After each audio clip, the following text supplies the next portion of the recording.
ग्वालियर में दिन ब दिन जल संकट की स्थिति विकराल होती जा रही है। इससे सबक लेने के बजाय हम सड़कों पर सीमेंट पत्थर उड़ेलते जा रहे हैं।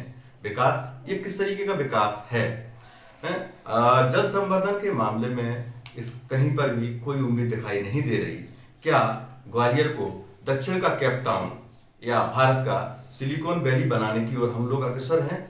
यदि ऐसा हम कर रहे हैं तो हम अपने भावी भविष्य को क्या देने जा रहे हैं? क्या वास्तव में ग्वालियर का यही विकास होगा? इस पर मंथन करने की जरूरत है और इस पर विचार करने की जरूरत है। ग्वालियर में जल संकट के पहलुओं पर आज हम जो चर्चा कर रहे हैं उसका मूल कारण यह है कि तिघरा जलाशय जल आपूर्ति के मामले में दम तोड़ रहा है। आसपास के बांधों में पानी नहीं है और ग्वालियर में कहीं कच्ची जगह नहीं है। जल संवर्धन के जो भी क्षेत्र थे जहां अफसोस से जल हो सकता था, हमने धीरे धीरे कर करके उनको भी बंद कर दिया। वृक्षों की कटाई लगातार जारी है। इसके बाद भी डेंजर बात यह है कि ग्वालियर डेंजर जोन में के सेकंड फेज में आ चुका है। इस पर विचार करना चाहिए। क्या हम और हमारी सरकारें जल संवर्धन के मामले में कोई अहम कदम उठाएंगी? यदि नहीं उठाएंगी तो निश्चित मानिए भविष्य में हमारी भावी पीढ़ियां ग्वालियर से पलायन करने के लिए मजबूर होंगी। आज हम जहां देखें विकास के लिए, चाहे गली हो, मोहल्ले हो, सड़क हो, कहीं पर भी हम केवल विकास सीमेंट कंक्रीट को समझ रहे हैं। सीमेंट कंक्रीट के जंगल जो हरियाली को दूर कर रहे हैं, आज हम हरियाली ढूंढने जा रहे हैं।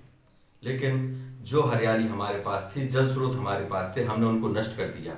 जल स्रोतों की जगह आज बड़ी बड़ी मल्टी स्टार इमारतें खड़ी हैं, सीमेंट कंक्रीट के जंगल खड़े हैं। हम इन जंगलों से कब निकलेंगे, कब वास्तविक हरियाली और प्रकृति का आनंद लेंगे, इस पर विचार करना चाहिए।